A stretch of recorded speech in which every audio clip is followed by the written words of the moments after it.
我已靠着斜窗，看着來時的路，看雨也停了，風涼過的也不只是孤獨，彷彿聽見你的腳步飄向遠處，鐘樓鐘聲訴說着人們的思念，人在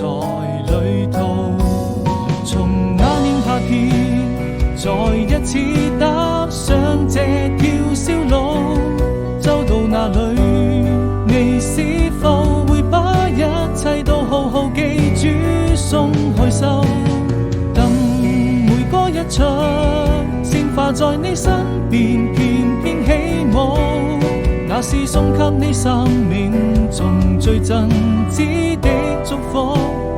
我們